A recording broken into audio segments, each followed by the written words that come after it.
Mas queria aproveitar o momento aqui onde está a minha amiga Clara Leda e o nosso amigo jornalista lá de São Benedito. O momento hoje da academia é a gente unir as forças. A academia está com 4 anos, está sendo criada aqui em Ubajara. Ela tem extensão para Tianguá, Viçosa, como ela tem extensão para São Benedito, Guaraçaba e Ipu. Por quê? Porque a Ibiapaba é um todo. Então, como o Zé Maria vem falando, a gente vai emendando um pedaço das histórias. Do mesmo jeito que vocês vieram de São Benedito contribuir conosco, nós podemos contribuir com a história de São Benedito no passo a passo. Da mesma forma que os nossos irmãos de Viçosa podem contribuir conosco para fortalecer a história da Ibiapaba. Se essa academia foi criada de uma forma correta ou não, isso não vem ao caso. Eu sei que o endereço hoje aqui do Hotel Fazenda Engenho Velho, do meu sítio, e uma alegria muito grande receber todos vocês. Agora, a nossa motivação maior é fazer com que os membros dessa academia ingressem e assumam suas cadeiras e cada um individualmente faça parte da história, contribuindo com a academia aqui de Ubajara e contribuindo com a história de todos os municípios. Isso por quê? Porque nós queremos dar continuidade ao fortalecimento da Ibiapaba, da cultura da Ibiapaba. Eu já me propus a doar um terreno de 10 por 30. E Zé Maria, Clara Leda, queria até provocar um desafio, que essa construção não demorasse muitos anos. Se nós temos 4 anos de criação, que daqui mais 4 anos essa sede da academia já estivesse funcionando. Quer dizer, eu acho que daqui a 4 anos, se nós não nos reunirmos, se nós não lutarmos, a gente fica na lei da acomodação. Então, quer dizer, eu estou provocando aqui os senhores para a comemoração do 8º ano da academia, que a gente pudesse se reunir na sede da academia. Para mim, a maior alegria é se reunir no alpendre da minha casa. Mas eu não sou dono da academia, sou apenas um membro da academia. Eu quero que ela tenha vida própria, eu quero que ela exista de fato e de direito, com seu CNPJ e com a sua entidade funcionando em pleno vapor. Então eu estou provocando essa brincadeira para que cada um junte um tijolo, como foi feito no Colégio das Irmãs, que cada um deu uma pá, com a Igreja Matriz, que cada um deu uma pá de cal na construção da academia fisicamente. Porque a história da academia já vem de muitos anos, vem desde a nossa história. Mas vamos fazer ela acontecer de fato e de direito. E meu amigo São Benedito leva a mensagem que São Benedito tem uma bela história, que isso sirva de estímulo para a gente se consorciar com vocês lá, para que criemos um centro cultural, um centro da história de São Benedito, consorciado com toda a Ibiapaba, que eu acho que isso é que é importante. A Ibiapaba tem que ter um diferencial próprio do estado do Ceará, se libertar de Sobral, se libertar do restante do Ceará, que só assim a Ibiapaba terá voz e vez, e depende dos grandes líderes literários, como Zé Maria, como Clara Leda, como o professor Jaco, como o Nicolas Pereira, que é esse jovem, como a Monique, como eu, que sou leigo aqui, eu sou matuto velho, que não escrevo nada. Só tenho boa vontade e quero ver isso acontecer. Isso aí. Muito. Eu te ouvi, Joaquim, como se você estivesse fazendo um desabafo. Porque você coloca para fora toda uma ânsia, toda uma vontade de que as coisas aconteçam. Alguns pontos que você colocou. A academia é uma maravilha você ter a sede própria. Nossa Senhora, acho que é um dos maiores ganhos. Mas a gente tem que ver que a gente tem locais, esse mesmo aqui, no começo, para fazer uma reunião, é muito bom. Você vê que as pessoas chegam juntos. Nós temos aqui o Centro Cultural Raimundo Magalhães Júnior, que eu não entendo por que aquele centro, viu, Nicolas? Eu não entendo por que o Centro Cultural Raimundo Magalhães Júnior não atende às necessidades da literatura. Tem que atender, a gente tem que buscar. Entendeu? Enquanto a gente não consegue ter a nossa própria casa, digamos assim, como é a casa de Juvenal Galeno, que numa época em que Fortaleza era uma província praticamente, e Juvenal Galeno, devido à falta até de divertimento, a literatura chegou no patamar quase que exclusivo. A literatura era tudo naquele tempo. Então, as pessoas ficavam em fila para ler um romance, para comprar o capítulo do romance no jornal O Povo. Tem toda uma história. Então, toda literatura é sofrida mesmo. Tudo que você vai fazer com relação à literatura é sofrido. Um romance que eu construo, muitas vezes levam 5 anos. Eu mesma faço minha revisão, sou altamente rigorosa numa revisão e muitas vezes até peco. Porque eu acho que a literatura que a gente trabalha é uma literatura que deve ter sentimento. Você tem que usar determinadas frases, contextualizando o seu próprio sentimento. Então, até as palavras você precisa buscar, catar. Essa é a minha maneira de ser, não digo que seja verdadeira. Cada um tem a sua opinião. Tá correto. Então, eu acho que nós podemos lapidar a nossa academia com uma contribuição inicial que a maioria das academias fazem. Eu já até conversei isso com a Terezinha ontem, que é uma coletânea. Nós já temos até acervo para isso, porque cada um já apresentou o seu trabalho durante o momento em que você assumiu a sua cadeira definitivamente.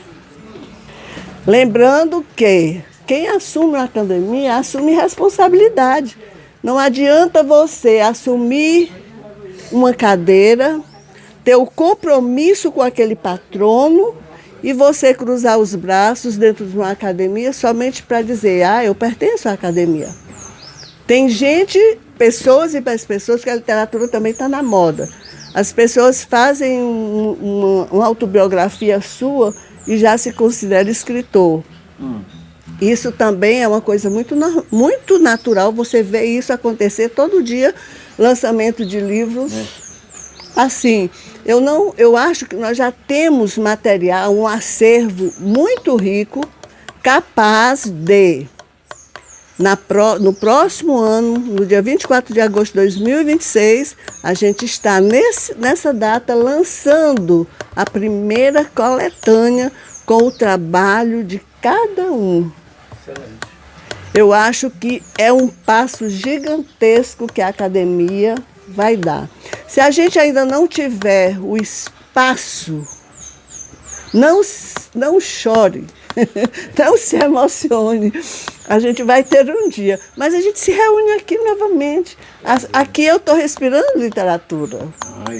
Nós estamos aqui... Tomou até uma cachaçinha, né, Clara? Pois é, e uma cachaça que tem sabor de licor, né? Olha que maravilha. Então eu acho que a gente agora, nós já temos esse material suficiente. Agora, cada um tem que ser colocado em reunião, cobrado, para que esse livro realmente saia, porque não é fácil. Mais do que eu. Eu estou com o meu terceiro romance escrito, publicado, mas todos os meus romances eu fui resgatar. Eu comecei a escrever o primeiro. Em 2005 eu fui premiada no primeiro livro, o segundo também fui premiado, e estou segurando um pouquinho o terceiro para ver se eu ganho também uma premiação. Mas devido ao problema que me aconteceu, que eu acho que a academia toda sabe, que foi muito difícil, então eu dei uma pausa, mas eu já estou com o meu livro de poesias pronto também. É um acervo no total entre histórias infantis, e romances e coletânea acho que já umas 200 participação. Então, a gente consegue, não é fácil. Eu vou sentar, vou fazer um trabalho. Eu tenho colegas que dizem, Clara, eu sento, eu faço uma poesia, eu tenho uma ideia, eu faço a poesia. Eu passo 3 meses com a poesia em cima da mesa. Se eu passo pela mesa 3, 4 vezes durante o dia, eu vou lá e releio. Sempre tem uma vírgula, tem uma coisinha para fazer. Não é fácil, precisa de... Pode ser que tenha aí os gênios. A Matusaíla Santiago, que presidiu a ala feminina durante, acho que quase 20 anos, ela dizia, um livro que ganha o Prêmio Nobel da Literatura, aquele escritor só tem aquele livro bom para ganhar um Oscar. É muito difícil ele conseguir uma segunda vez um livro semelhante àquele. Um poeta tem uma poesia sui generis, mas é difícil você construir uma poesia. Ontem eu estava falando para a Terezinha. Muitas pessoas que é preciso primeiro você se arregimentar de saberes para fazer alguma coisa.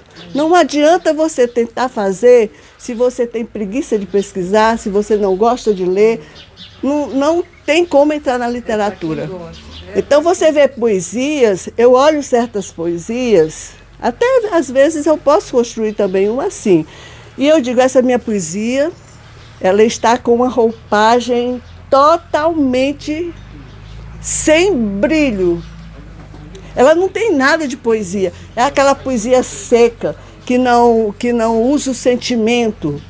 Porque para você construir uma poesia, realmente, ontem eu estou confirmando aqui na frente dela, a poesia ela tem que ter sentimento. E para ter sentimento, você tem que usar as figuras de estilo e principalmente as metáforas. Você fazer uma poesia, de qualquer maneira, não dá. Não convence. Então, gente, é agora, viu, Nicolas? É arregaçar as mangas e fazer com que esse livro realmente saia, porque todos nós já temos material suficiente para isso. Professor Zé Maria, só uma perguntinha para o senhor, por favor. Eu que sou tiete do senhor, não preciso nem dispensa comentários, mas assim, eu tenho ciência, que pautou a nossa academia, foi o grande exemplo e a grande vontade do padre Tarcísio Melo. Se ele aqui estivesse, o que você diria para ele agora? Mas pode mentalizar, ele está em algum lugar no plano superior e ele vai nos ouvir. A vontade que ele tinha de me ver eu criar vergonha e levar a sério. Ele pegava alguma coisa que eu escrevia, ou esse hino aí, por exemplo, diz, rapaz, por que você não é o tempo todo assim? Diga, ai, moço, é porque essas palavrinhas vieram assim, caíram do céu. Eu usei ali umas imagens que muita gente se admirou e foi com sorte que eu não sou poeta. Esse é que é o problema. Mas a coisa funcionou e quando o padre Tarcísio ele fez ele esteve em Fortaleza e aí pediram para ele conseguir aqui em Ubajara uma pessoa que fizesse uma saudação a um jovem sacerdote que já tinha se ordenado, ia se ordenar.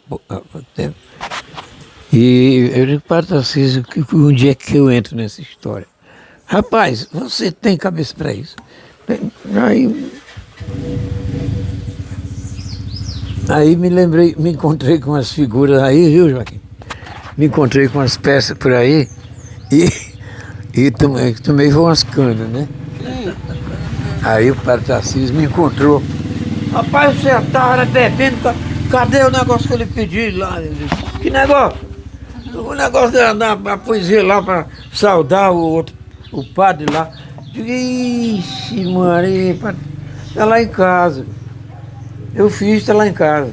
Me aguarde que eu vou pegar. O Zé Maria também foi professor das minhas cachaças, viu? aí voei no mundo de lá de casa, quando cheguei lá, peguei o papel. Menino, eu fiz alguma coisa, né? Já foi fazer. Fiz. Fiz. Aí entreguei pra ele, ele olhou e disse, rapaz, tá muito bom, mas o letra é ruim.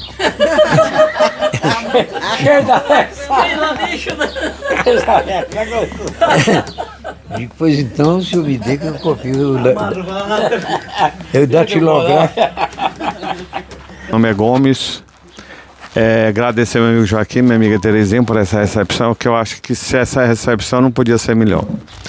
Agora nós não podemos esquecer que para ter a Ibiapaba, para ter os ubajarenses, que nós, Zé Maria disse o nome de algumas pessoas aí, que eu não conheci mais na memória, nós temos uns produtos aqui na Ibiapaba que foi responsável por mover a economia da Ibiapaba e formar e educar nossos antepassados, que foi o café, a pimenta do reino, a cachaça e a rapadura. Era assim que Buriti. Então isso teve eu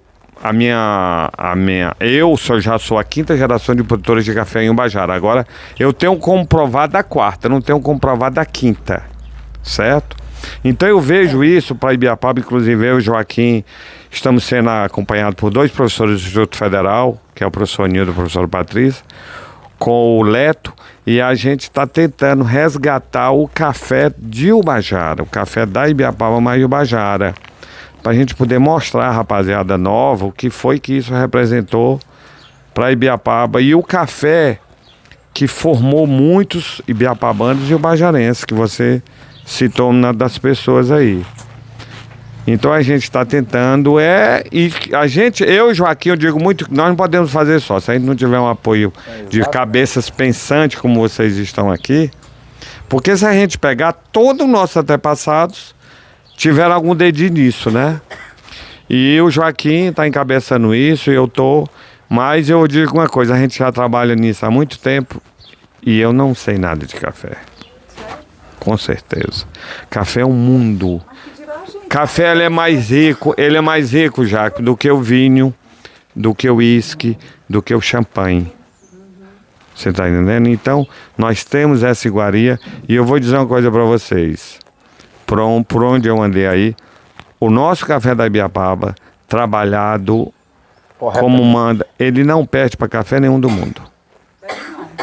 Então isso, se a gente não tiver uma cabeça pensante como nós estamos aqui, com o apoio do meu amigo Lucas na prefeitura, a gente tem que levar isso à frente. Por quê? Não, porque nossa produção é muito pouca. Agora a gente tem que começar a incentivar os jovens para começar a trabalhar em café especial. A Ibiapaba tem clima, tem solo, para fazer esse café especial você não pode pensar em grandes produtores, você tem que pensar em pequenos produtores. Qualidade. Em cima do pequeno é que você tem que agregar valor. O que você chama de café especial? Por exemplo, um café especial, você não tem condições de tratar mais do que 10 mil pés de café especial. Aí você usa clima, usa solo, usa temperatura, usa adubo orgânico, como você colhe. Eu estive na Colômbia e vi como é que eles trabalham com café na Colômbia. Eu passei uma semana na Colômbia pesquisando isso. O nosso café, se a gente for ver em termos de Brasil, nós temos aqui talvez as poucas variedades dos cafés que vieram para o Brasil, nós ainda temos aqui na Ibiapaba. Eu tenho café aqui, o Joaquim tem café com 60 anos que produz. E uma coisa interessante, ó. Eu acho que o café é a bebida mais utilizada por nós, pelos homens e mulheres do mundo. Sim. E hoje em dia, o uísque, o champanhe, tudo tem suas horas e suas datas. São suas datas para uso. Mas o café é o dia todo. Viu, Monique? E uma coisa interessante, aqui na Serra, tanto eu e Joaquim, nós temos abelha, minhoca e morcego. É tudo contribui para o café. Nós temos abelha, nós temos café frutado, aromatizado e de cítrico. nós temos a minhoca e nós temos o morcego. O nosso café da Ibiapaba, ele leva de 180 a 210 dias no pé para amadurecer. Mas me explica só a parte do morcego que eu não processei. É muito interessante.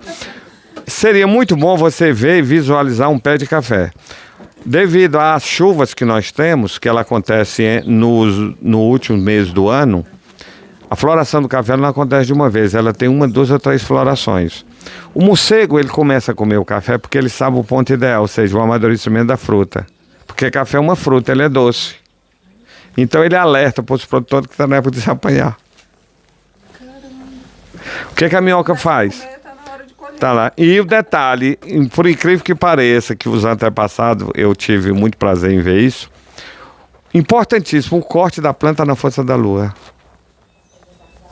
Mas isso é coisa que a gente pode depois sentar, que o Zé Maria conhecia, a gente pode sentar e tentar conversar e... Eu quis muito falar isso para poder integrar a coisa. O que o Gomes quer dizer que o café é um casamento. Quando ele é muito regado e muito cuidado, ele é para a vida toda. A exemplo do casamento do Zé Maria, da tia Rosa com a tia Maria, do Jato, tudinho. Agora, os casamentos que não são cuidados nem regados, se acaba. Fala não. A beleza da menina, Graças cultural. Quando se trata da coisa, a coisa acontece. Mas olha, café, o assunto é café. Em 1953, o governador de então, doutor Paulo Sarazate, tinha lá um secretário de agricultura que gostava, era doido por café. E então eles promoveram a Semana do Café na Ibiapaba. 53, já tinha nascido? Pois é. 60. Então, e eles só dispararam um carro de som convidando todos os cafeeiros de Guarujá. Amplificadora, né? Rádio de som amplificadora, convidando todos os cafeeiros de Guajara. Vocês sabem que tem gente que tem meia dúzia de pé de café.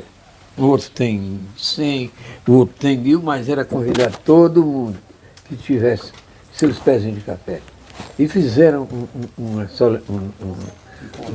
curso, um negócio lá, um encontro lá, que por sinal funcionou lá na prefeitura.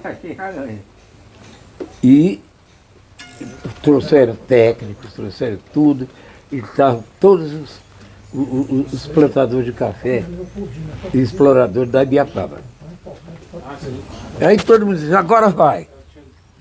Mas andaram, viraram, mexeram e o projeto minchou e não foi em frente.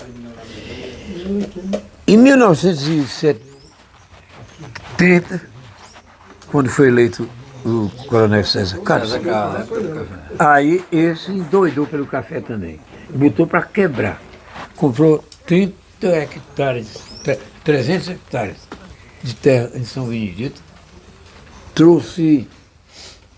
Fez um arranjo lá com a família Guimarães, que é quem trabalhava com café, quem vendia café e tal. E quando todo mundo viu aquela monstruosidade, 300 hectares de plantada, todo mundo disse, agora vai. Mas o problema é que apareceu lá uma lagartinha, não sei de quê. Bicho mineiro. Comeu a raiz dos cafezinhos novos, dos cafezeiros novos, e aí pronto. Acabou-se o projeto. Porque não deu certo também em Maraguá. Mas o grande problema, Zé Maria, a política governamental. Nessa época até nós doamos a casa para o César Catuí. O problema é que o governo muda de política. Se a política governamental do café, do maracujá, da acerola, da hortaliça, se mantiver numa linha, a coisa funciona. O problema é que quando muda de governo, muda de política. Isso que nós, produtores rurais, agora está acontecendo exatamente com esse negócio das taxações aí dos Estados Unidos, com o Brasil, com a China, não sei o quê. são políticas. E essas políticas para a classe empresarial é altamente prejudicial.